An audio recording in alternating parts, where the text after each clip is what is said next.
This is the San Diego Sports Junkies, a show for fans by the fans, with Josh Taylor, Justin Smead, and Jason Eidsmoe. We're talking Padres, Chargers, and Aztec sports. Gotta hit it to the right place. And he hits it out to center. Right center. Blackman's got a long way to go. He's still going. Off the wall. And it is off the wall. It takes a funny hop. Kemp is rounding second. He's heading to third. Gotta go. And Matt Kemp into third base with a triple and the first cycle in the history of the San Diego Padres. He will hand it off. Tomlinson plows his way towards the goal line. LaDainian Tomlinson, one step closer to football immortality. Tomlinson has tied the single-season record. And the handoff to Tomlinson.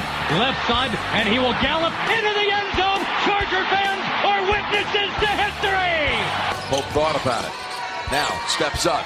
And the freshman hits the jumper at the buzzer. Well, this kid is some prospect. Big time length, big time game. Pope straightaway three. Count it. Malik Pope. Pope. Off glass and good. On the other end, Joel doesn't miss that one. Shepard alley-oop to Pope. He got up there. Oh, wow. It's time to let your voice be heard.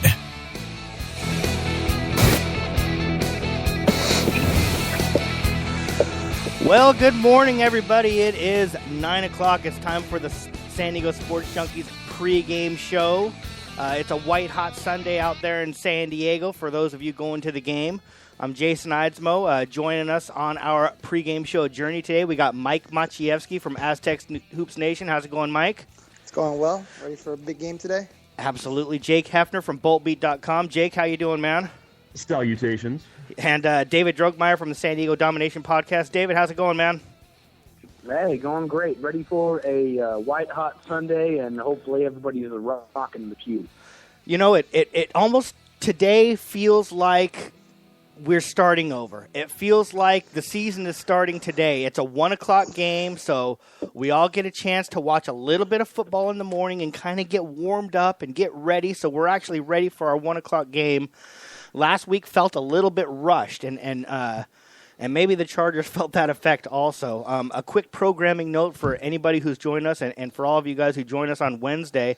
This week I will be out of town for work on Wednesday, so we're actually going to do the show Monday, which I know sucks because of Monday Night Football, but that's really the only day we can do it. So anybody who wants to join live can join us live Monday at 7. If not, we'll still upload it on it'll still be available on Spreaker, on iTunes, on TuneIn, all those places that you listen. So now that's out of the way. Are we ready to move on from last week, and start the season today, Mike? Or do you think that they're going to feel a hangover from last week's game? I mean, they better. I think you got to put it behind you. They've been saying they're going to put it behind them. And, you got to just be focused on this Jaguar team because this Jaguar team is not the same Jaguar team that we've seen come to San Diego before. This is a much better team. And if they're not ready, if they have some kind of hangover from last week, then it's going to be a rough day today. Quickly want to thank Cisco for joining us in the chat room. He says he's got his Jack Daniels ready because beer's not doing it justice anymore. Jake, can you put Jack Daniels in Ovaltine, or is that not a good mixture? Well, I can say that I attempted to do that last night, and it did not. It did not work out as well as I thought it was going to. So good luck to him for just taking the Jack straight. That's probably going to end up working better. Now, Jake, they always say that the fans get over the games a lot. I mean, the players get over the games a lot quicker than the fans do. Have the Chargers recovered from this loss, or do you think that it's something that's going to kind of be hanging with them for a little while? Yeah, they have to. I mean, of course, fans are going to dwell on it a lot more. They basically just have those images imprinted in their heads where the players just have to get back into the film room, see what it is that they did wrong, progress from their mistakes, and they're back out there. I mean, unfortunately, we can't go backwards, and we can't play Kansas City over to try and get that win back. We just can't. And it's it's unfortunate. It's a divisional loss, and it's a disgusting way to start off the season in that type of a fashion, and you basically just choke a game away. But at the same time, you can't play Kansas City every week to try to make up for your mistakes. So you have to play the team that's coming in for your home opener, get the taste out of your mouth, go out there today and get a win, and put all this behind you and move on to week 3 after today. Before we actually break down, David, the Jaguars are coming to town. Some people are already chalking this up as an easy victory. I think that that'd be a big mistake. I think they have a pretty good team. Do you think this is a good team to be coming in after a big loss like that? I actually think that they are getting the Jaguars at the right time. And, yeah, these are not your father's Jaguars, as I heard on the radio earlier this week. These guys are much, much improved. But I still think there's a couple of key pieces on the Jaguars that are going to be out this week. Chris Ivory, the running back, and Prince Amakamura, who is their number 1 cornerback, is going to be out in this game as well. So they need to take advantage, and I really, really look for the tight ends to have a huge, huge day in this game. Yeah, I agree with you on the tight end thing, and we'll talk about that more when we actually get into it. Now, for the Chargers, interestingly enough, I was so happy this week for the injury report. The only person on it was Joey Bosa, of course. But at the very end of the week, Orlando Franklin got added to the injury report with now he's questionable with a neck injury. Jake, what did you hear about that? That was a surprise, I think, to as myself with with a lot of people that he popped up so late. You didn't hear anything about this all week. It's definitely not a good sign, especially for the fact of where the injury is located at. And Orlando played very exceptionally well last week in his time. So it would definitely be a downgrade if Kenny Wiggins has to take his place today in the starting lineup. So you definitely hope that Orlando, number 1, is okay, considering the fact that it is a neck injury. And number 2 is that he's able to be out there with his teammates today and provide a big boost to the run game. Yeah, I was surprised to see that too, David. If Orlando is out, Kenny Wiggins is the most likely replacement. Do you like Kenny Wiggins going in to start, or would you like to see him maybe put somebody like Spencer Pulley in there? You actually nailed it, man. I would much rather them put Spencer Pulley in for Orlando Franklin in the event that Orlando can't go today. You saw him get rotated in and out with DJ Fluker last Sunday, and you didn't recognize him. Nobody said his name because he did his job, and he did it well. So, offensive linemen are unlike any of the other players. If, running back or a quarterback, wide receiver are doing well, you're going to hear a lot of their name. But if an offensive lineman is doing well, you're not going to hear a single thing.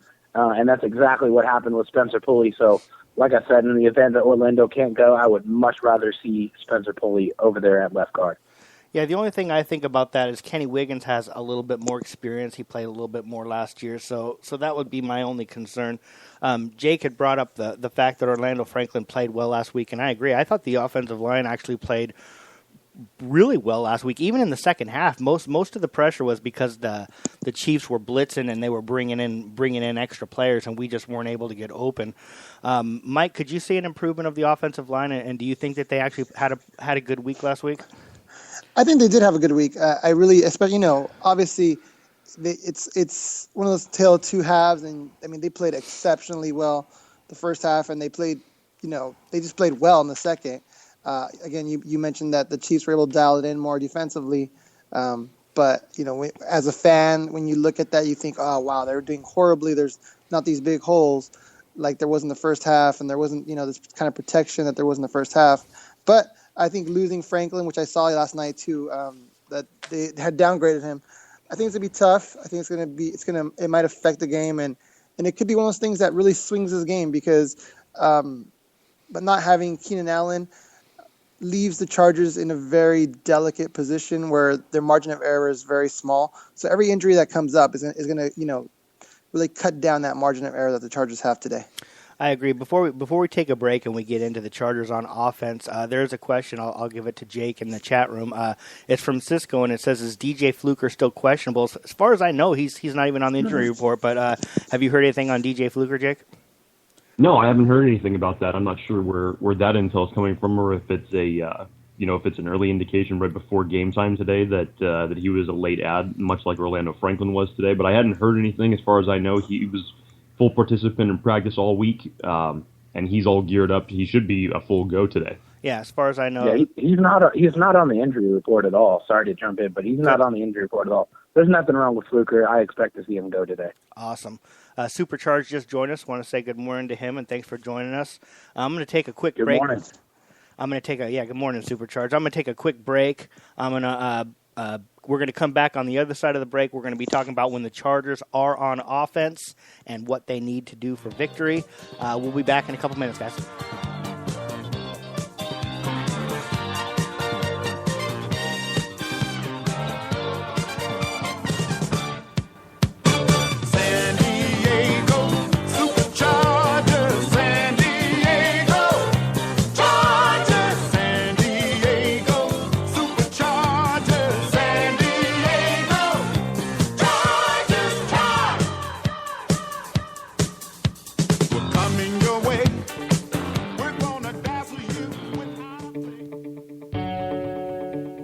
Calling all podcasters.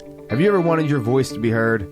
Do you need help expanding your audience? Are you curious just how far your show could reach? Well, look no further. We are New Media Radio Network, the premier podcast streaming network. Let us take your show to the next level. For more information, check out our website, www.newmediaradio.net. Cali Comfort Barbecue in Spring Valley was built for West Coast Sunday morning football and fight night. Cali Comfort Barbecue has quickly become San Diego's slow smoke barbecue sports entertainment destination. Full service catering available for all your tailgating needs. CaliComfortSD.com.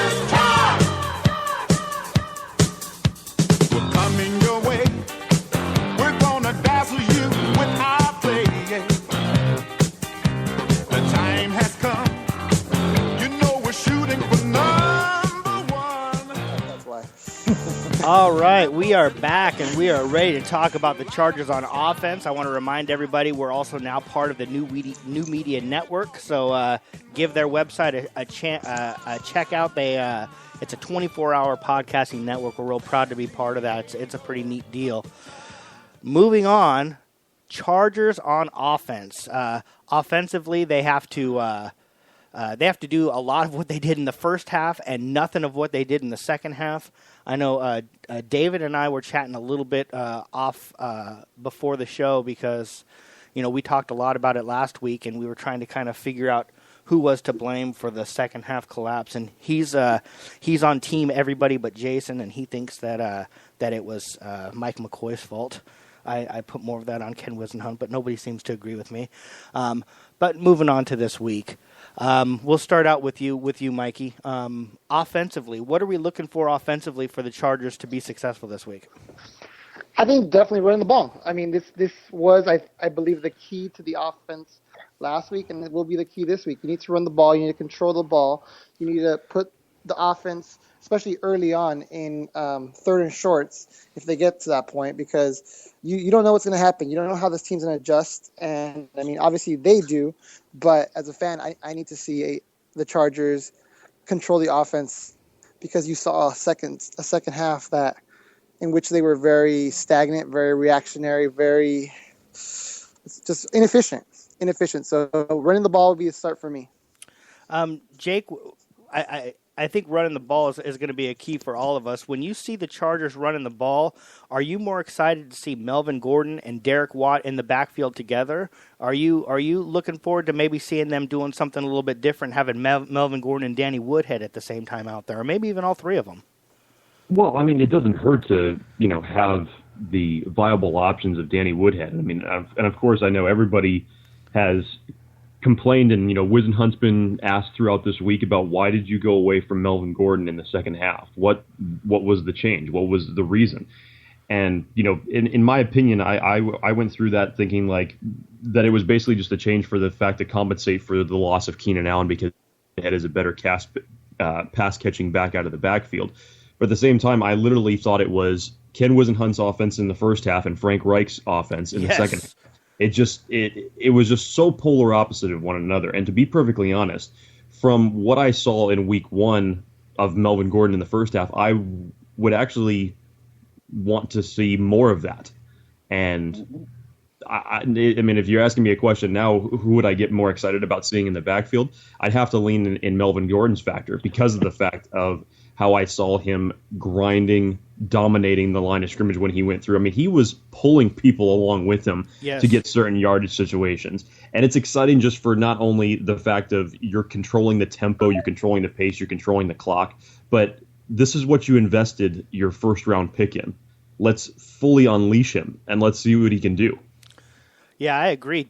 It really looked like Melvin Gordon was running like a completely different guy with a different confidence. And I know that David has been real high on Melvin Gordon all preseason and so far this year. What kind of a grouping do you want to see in the backfield? Do you want to see Melvin Gordon and Derek Watt back there, David, or do you want to see one back set with a couple tight ends? What do you think is going to be the most effective? Well, one thing that I talked about, Ken Wisenhunt, like Jake said, he went with flow of the game as far as bringing Woodhead in and not having Gordon out there. But I made a comment that was pretty clear. I believe that the flow of the game was a lot better when Melvin Gordon was in it. I just feel like they were a lot more productive. I wouldn't mind seeing Danny Woodhead and Gordon on the field at the same time. But honestly, I would love to see them run more out of the eye, just run more going forward instead of running out of the shotgun, having the offensive lineman stepping back and then going forward. I believe that's how injuries happen. I feel like if you got our big boys up front going forward, they can control the line of scrimmage better. So I'd like to see that happen a lot more. As far as what I want to see on offense, I want to see the tight ends absolutely carve up the middle of the field because the Jacksonville Jaguars linebackers are kind of weak. Paul Posluszny is a fantastic run stuffer, but he's like 31 years old. So he's going to have some trouble covering a guy like Hunter Henry and, of course, the Hall of Famer Antonio Gates. That's exactly what I was going to move on to next, and that was the tight ends. Antonio Gates, Sean McGrath, Hunter Henry. I think this is an opportunity for Hunter Henry to really have a big game here. Antonio Gates, too. Antonio Gates, I think he only had 2 catches last week. And, I'm sure that's a little bit of rust because he didn't have any preseason games. But it just seemed like they weren't clicking it. And maybe that's because Keenan Allen and Rivers were clicking so well, and then nothing was clicking in the second half. So that's why we kind of were wondering with Antonio Gates, because if the second half was a repeat of the first half last week, Antonio Gates wouldn't have really been that involved either, and we would have won by 1,000 points. So and nobody. Well, they were double and triple teaming him in the second half, which is good. Let him do that. I'm hoping that opens up things for other players. Let him do that. Absolutely.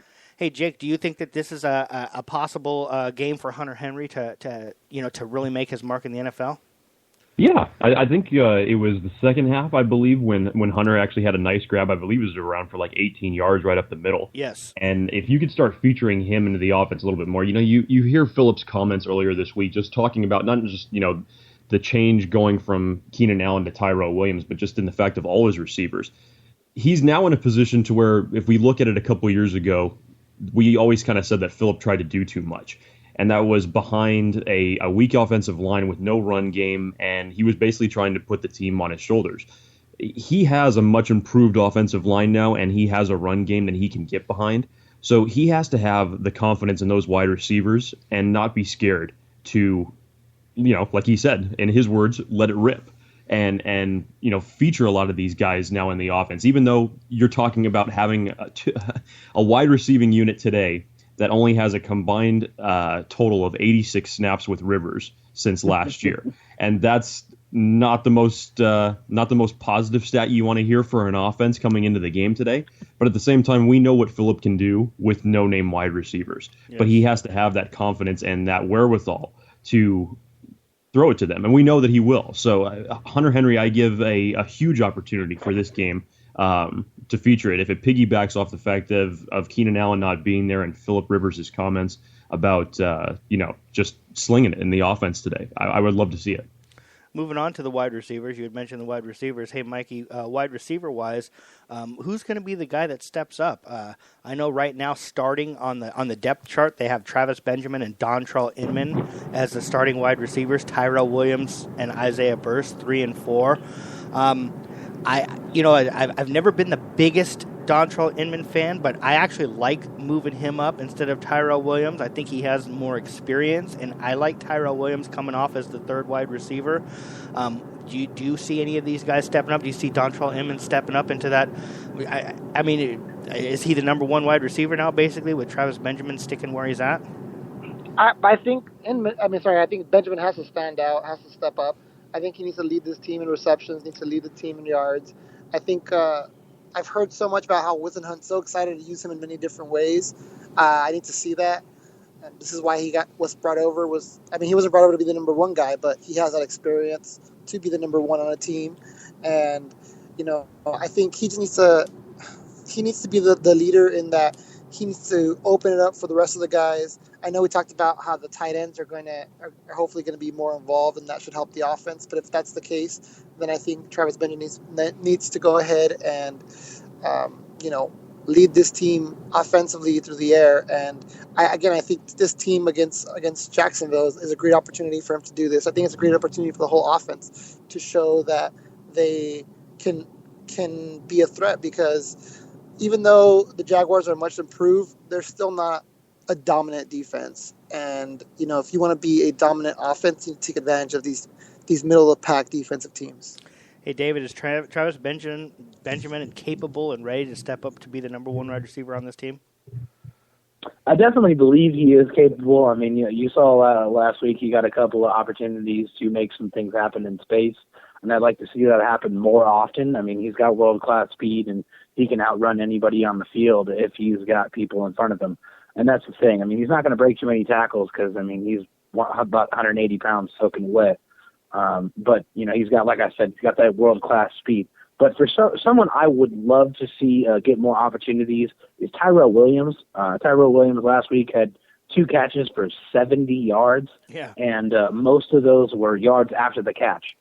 Tyrell Williams has a very, very long stride, and it works in his favor. Once he gets those long strides going, he can streak down the field, and you saw that a couple of times last week. I want to see him get more opportunities to do that this week.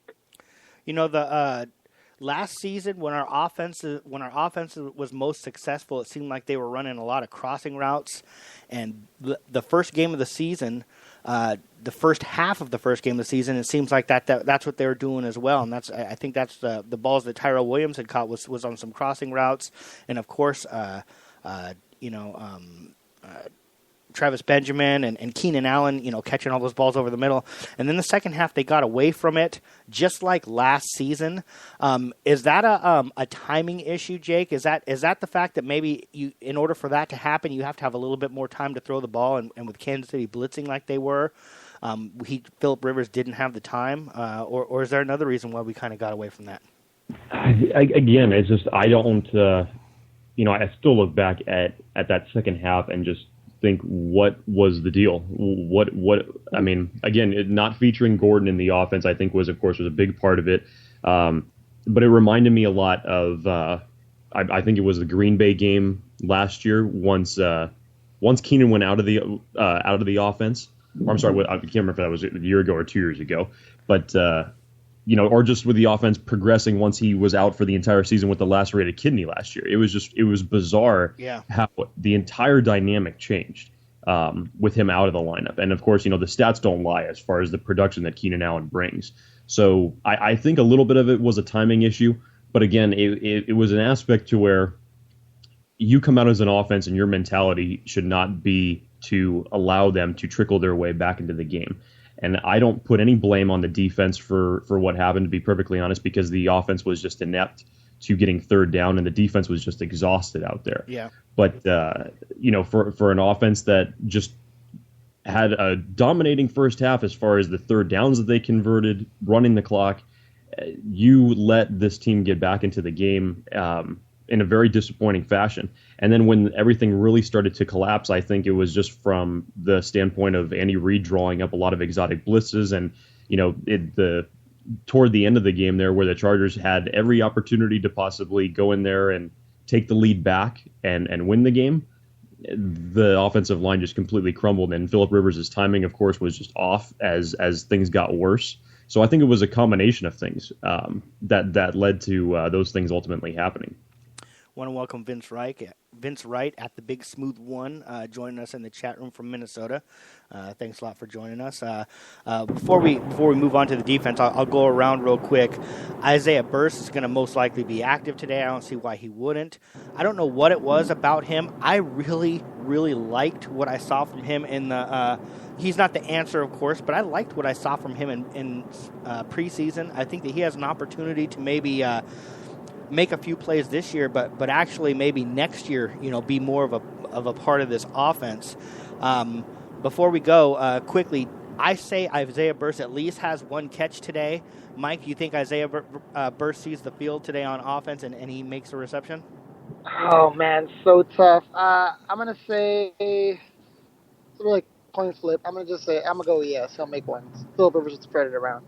I sure hope he's returning kicks too. David, does Isaiah Burst see the offensive field and make a catch today? Yeah, I think he does, but I think people need to temper their expectations on Isaiah Burst because when I go back to preseason game 3, he got an opportunity to start with the ones, and he dropped several balls. He shined in the 4th preseason game, but you got to remember that was against threes and 4s. Yeah. And he's going to be going up against 1. So I need to see some consistency from the hands from Isaiah Burst in this game. If not, he's going to work his way out of an opportunity, but he has a chance because Philip Rivers, if you're open, he's going to get the ball to you. Yeah, and I think that in that 4th preseason game, he had a little bit more confidence. Maybe because he was playing against the 3s and the 4s, he just seemed like he was a different player. Jake, does Isaiah Burst see the field today on offense, and does he catch a ball? I say yes. I sure hope so. For some reason, I don't know why, but you kind of get players that you're kind of fans of for real no particular reason, and I like Isaiah Burst. I don't know why. Maybe it's just what I saw from him at the very, very end of the preseason. All right, guys, we're gonna take a quick break. We're gonna come back with the Chargers on defense. What defensively they need to win the game. We'll be back in a couple minutes.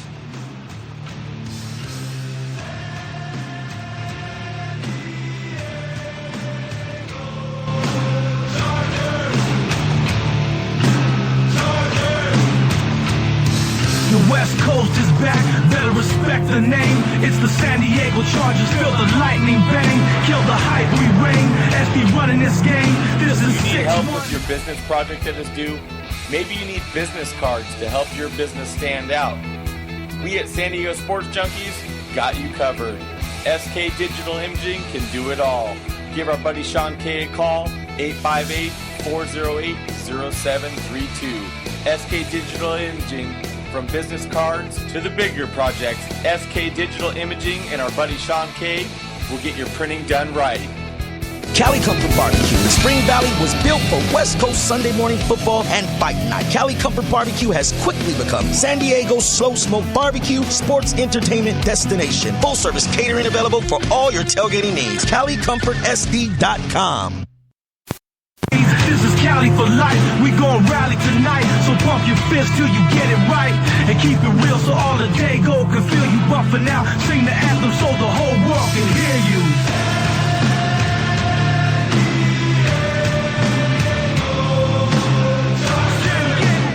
All right, that's POD with the Chargers Anthem, a song that we love to play on Sundays, along with the San Diego Superchargers theme song, of course.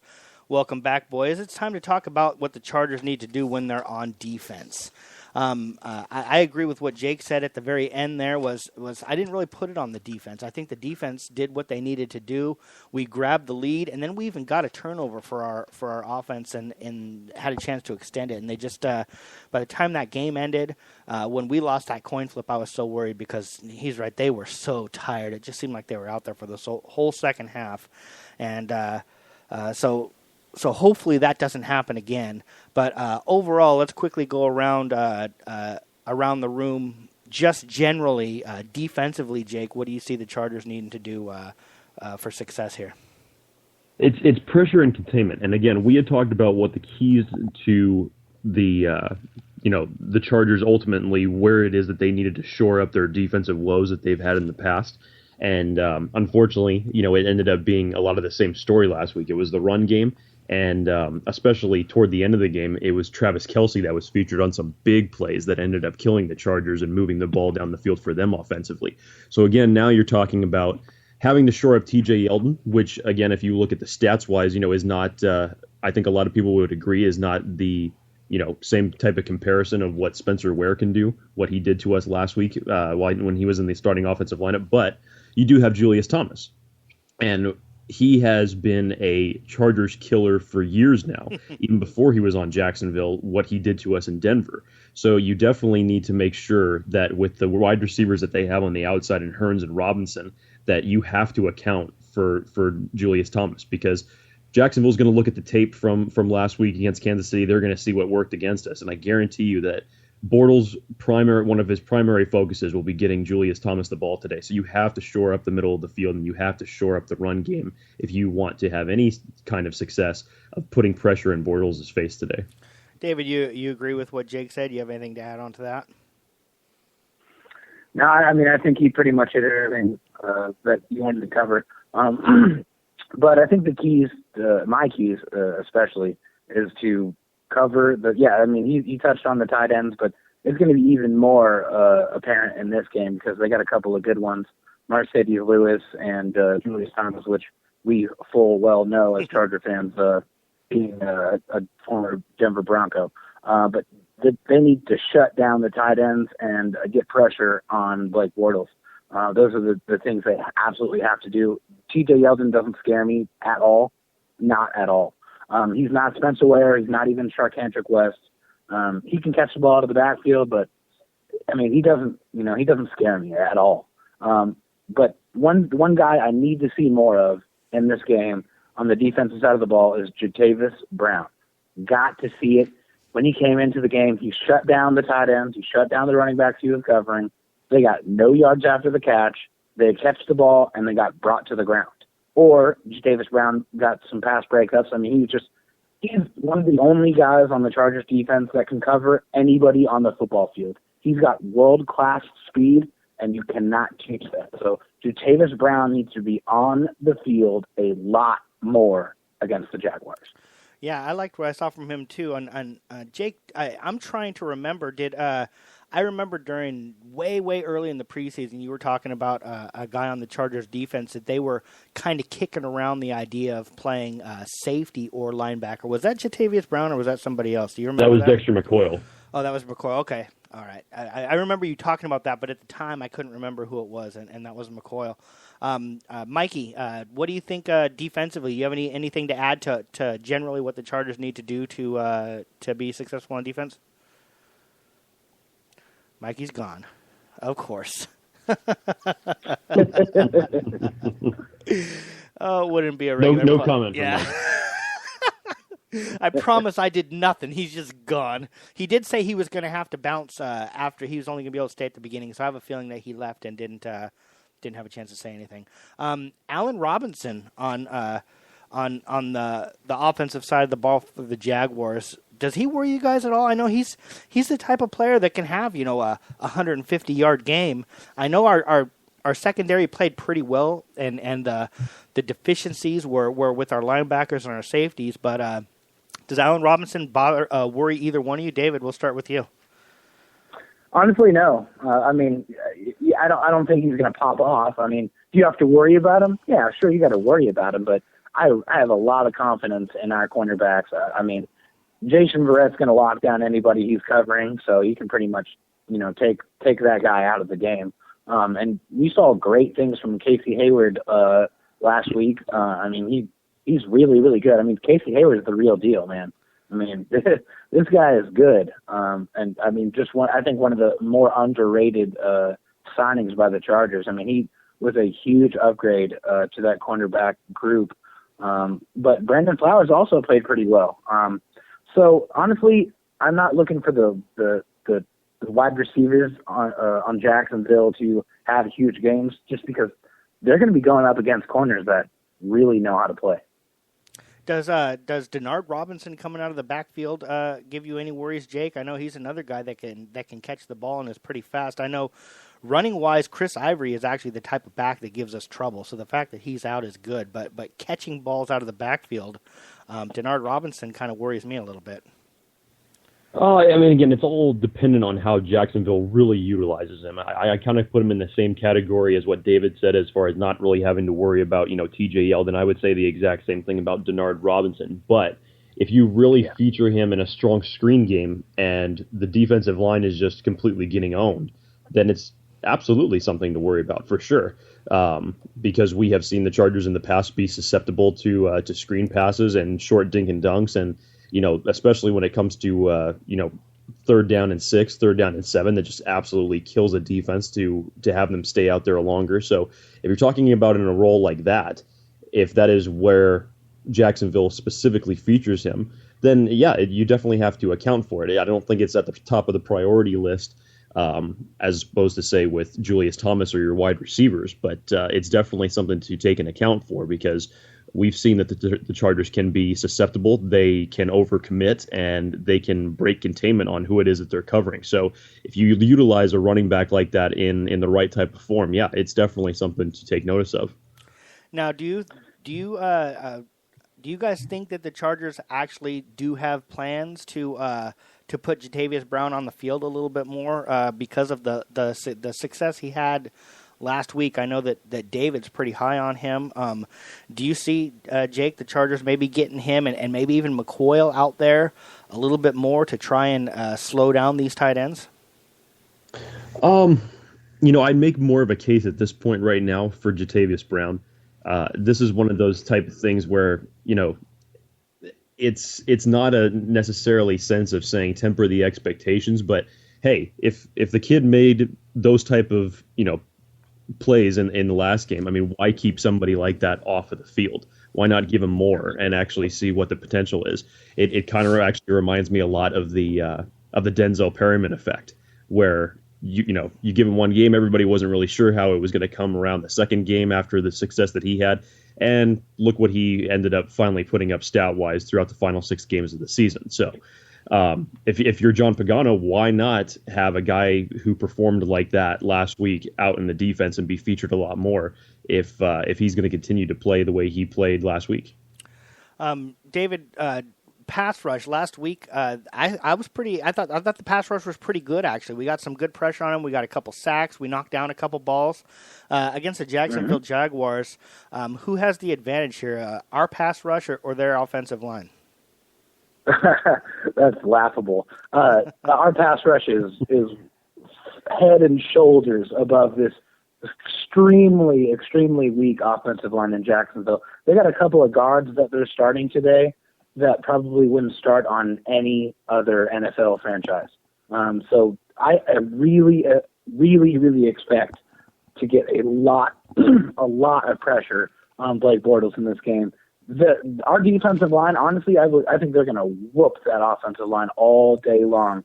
I mean, they're just really weak. I mean, the best offensive lineman they got is Luke Jokel, and they had to move him inside because, to kind of, make up for the ineptitude of the other linemen. So I really, really expect to see our pass rushers get, I'm going to be bold here, I'm going to say about 4 sacks in this game.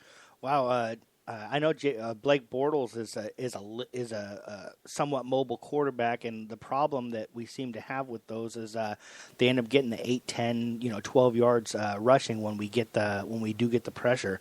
Do you see our defensive line dominating like David does, Jake? And also, do you see us keeping Bortles contained while we're rushing him?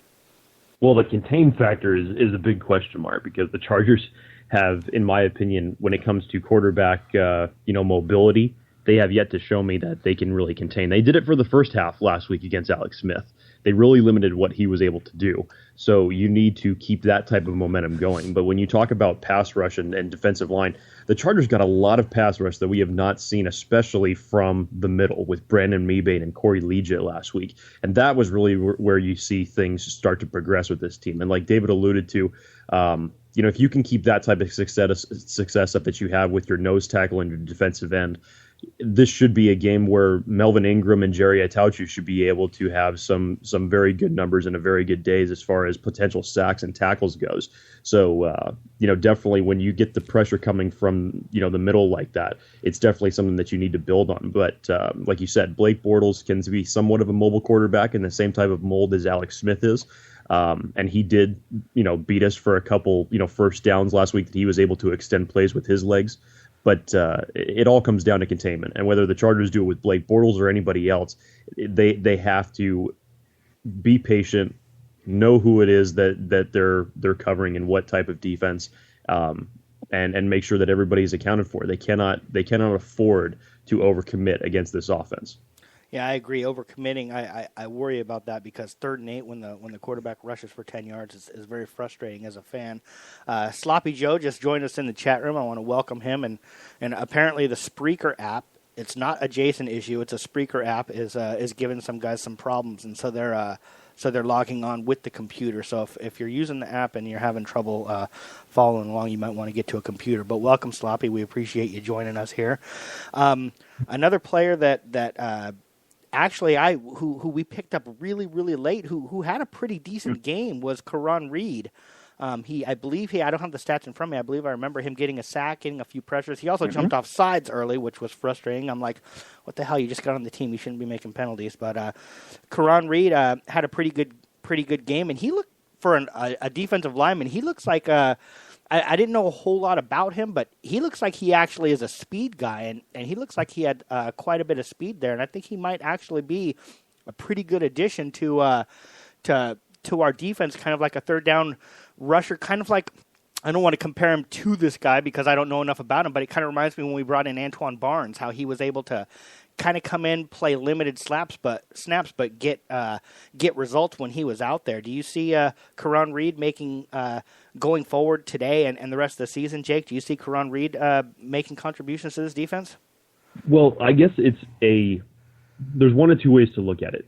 I think for the fact that you bring in a guy who, on a week notice before the season starts, that this guy is in the starting lineup, and Ryan Carruthers, who has been on this team for so many years now, going into his 3rd season, is on the same place that he was to start off last season and was inactive.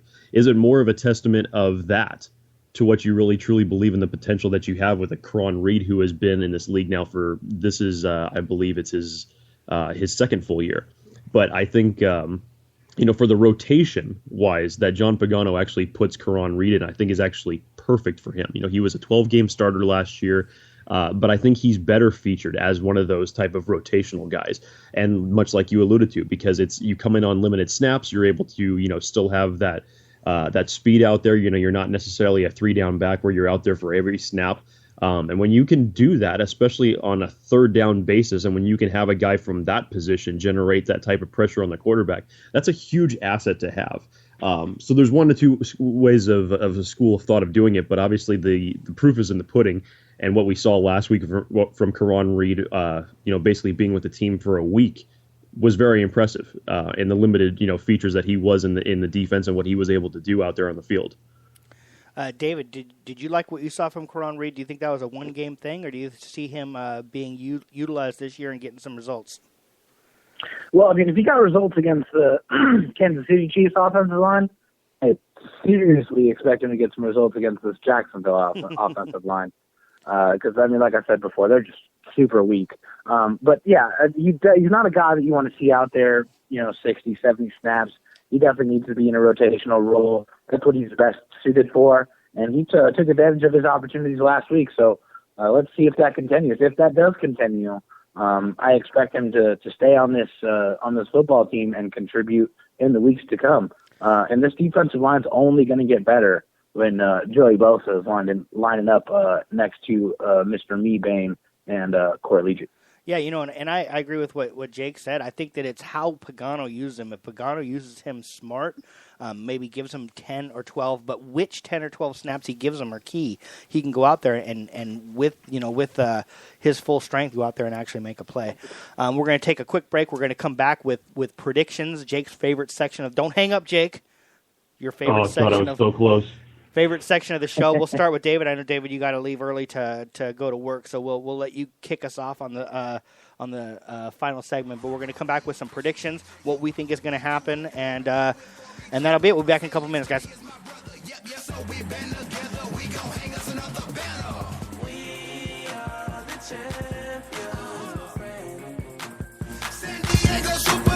We are the champions. We run the green VSD. Calling all podcasters. Have you ever wanted your voice to be heard? Do you need help expanding your audience? Are you curious just how far your show could reach? Well, look no further. We are New Media Radio Network, the premier podcast streaming network. Let us take your show to the next level. For more information, check out our website, www.newmediaradio.net. Flow, and it's that bomb like rivers throw. Either going deep to Vincent Jackson or off the mat for that give and go. Our running backs, run it back. Our defense, y'all don't want none of that. Questions about LaDainian. All right, we are back for the fourth and final segment of the pregame show. We like what we like to call Jake's favorite segment, and that is where we all make our predictions that, you know, if we go back to last week's predictions, I think the only person who was right maybe was Jake, because he did say that the Chargers would lose. The rest of us were wrong, and we'll see what happens this week. I called a Verrett pick. You're right. You did call. So David and Jake, the two guests of the show, were the only guys who got anything right. The rest of us were way wrong. Justin, who had a last-second thing come up today, wasn't able to be in, but he did text me. He says the Bolts are going to win 38-17. Surprisingly, that's I don't have them scoring 38 points, but I have close to that. I'll go. I got the Bolts winning 29-17, and I'm stealing what David said earlier. I think the player of the game is going to be Hunter Henry. I think that this is the game where he is going to expose. They're going to work him into the offense. He's going to have 6 catches for over 100 yards and a touchdown. David, what do you got for your predictions for the game today? I like that. I like that a lot. I honestly don't think this one is going to be that close. I'm going to go 31-17. I think the Chargers win pretty handily. I feel like they do have a bad taste in their mouth from last week, but I think they're going to use that as fuel to go in here and dominate like they should. For them to have a successful season, they need to go out and they need to beat the teams that they should beat. And they definitely should beat the Jaguars today. I expect them to do that. Bold prediction, like I said before, 4 sacks from the defense. I see Tyrell Williams hauling in 2 touchdowns in this game. I really like what he can do, and honestly, I think he is on the corner that's going to be shadowing him today. So big time victory and a must-win game for the Chargers today.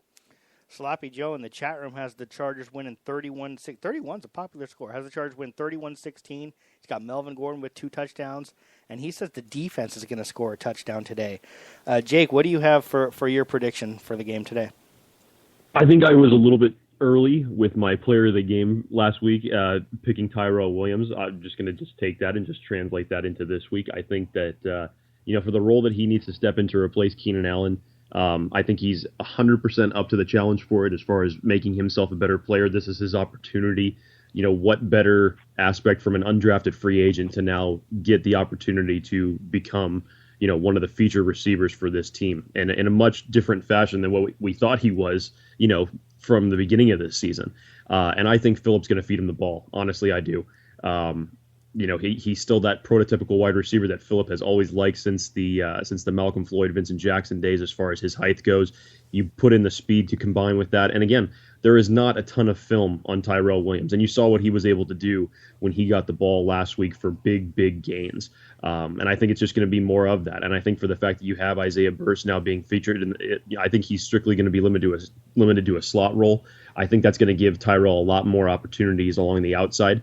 And I believe, with Prince Amukamara out and still going up against a rookie corner in Jalen Ramsey, I think, Tyrell's going to get plenty of opportunities to make some waves today. And I would love to see him reel in a score. So I'm still going to say that Tyrell Williams has a very impressive day-to-day.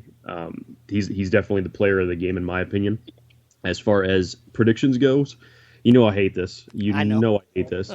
But just feel good that, I'm talking about the Chargers winning a game. I think they have to get this taste out of their mouth, and they have to move forward and progress with the rest of the season. So I have the Chargers winning today. I'll say 28 to 14. 28-14. So you're going to win in big too, which is nice.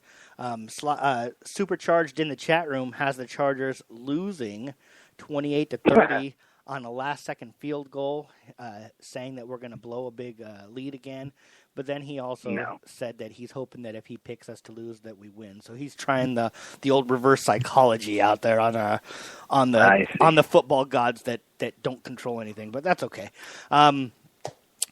The last thing I want to say is I do hope I know on the depth chart right now they still have one of my favorite players on the team, Craig Mager, returning kicks. I'd like to see Isaiah Burse return the kicks instead of Mager. I think that we have a bigger chance of hitting the home run with Burse out there. Before we go real quickly, guys, special teams, do you want Mager, who has more NFL experience, or do you want to see Burse out there returning kicks? David, what do you prefer? I say give them both an opportunity to see what they can do. I mean, why not? Why not do that? I mean, Craig Mayer was serviceable last week. I mean, he wasn't horrible. He didn't fumble the ball. He got up the field. I mean, he got some positive returns. So I'm not down on Mayer as a returner. I mean, I don't want to see him on the field as a corner, but as a returner, I don't mind. But yeah, I say give both those guys an opportunity to show what they can do. I mean, there's no harm in that. Just give them both a chance and see what they can do on the field. Special teams wise, I have to see a better game from Drew Kaiser. I know he didn't but I have to say it now. Yeah. He was absolutely terrible last week. He was a reason why the Chargers lost that game. Yes. With that 17-yard shank. I don't think that is what Drew Kaiser is. I think he is much more talented than that. And I hope to see him bounce back in this game and show us that booming leg that he showed us in the preseason. Special teams, Jake, kick returned, and I have to assume that you would agree about everything that he said about Drew Kaiser. Oh, yeah, absolutely. For the strength of field position that Drew Kaiser brought to the preseason and how he was able to pin defenses back there, again, it's just I don't know what happened within the week 4 of the preseason to week 1 of the regular season, but I agree with David. It's not who Drew Kaiser is. Everybody, unfortunately, in this game, one day or another, has a bad day. And I think Drew had a bad day. And it wasn't just the 17-yard shank. No. He really wasn't punting the ball well throughout the entirety of the game. So you definitely need to see a direct improvement from him. From the return aspect-wise, yes, Mager was a serviceable candidate last week. But again, I think he is going to be the featured guy today because of the fact that you only have 4 active wide receivers, and you can't risk Isaiah Burse getting injured back there. Good point. And now limiting yourself to only 3. You just can't. You can't take that risk. So I think it's Mager 100% today as far as the kick returns go. That's a good point. I never even really thought about that. And Mager, who's not really in the cornerback rotation right now, I mean, you don't want to see anybody get hurt. Let's not be ridiculous here, but I guess you could afford, if somebody has to go out, you could afford that. So we're looking forward to everybody. Thanks a lot for joining us. Once again, programming note, we will be going Monday night at 7 instead of Wednesday this week. I know that screws up everybody's Monday Night Football, but unfortunately, until we can start collecting enough money to do this, we have real jobs. So, and that's making us go Monday instead of Wednesday. Thanks for joining us. We're all looking forward to a first Charger victory. The season starts today. Last week was the last preseason game. The starters decided not to play in the second half. That's not going to happen this week. Jake Hefner from BoltBeat.com, thanks a lot for joining us this week. David Drugmeyer from the San Diego Domination Podcast, thanks a lot for joining us, fellas. All I can say is go Bolts, man. It should be a fun day today. Indeed. Yes, sir. Go Chargers. Go Chargers. We'll talk to you guys next week. Thanks a lot, guys. All right. Bye-bye.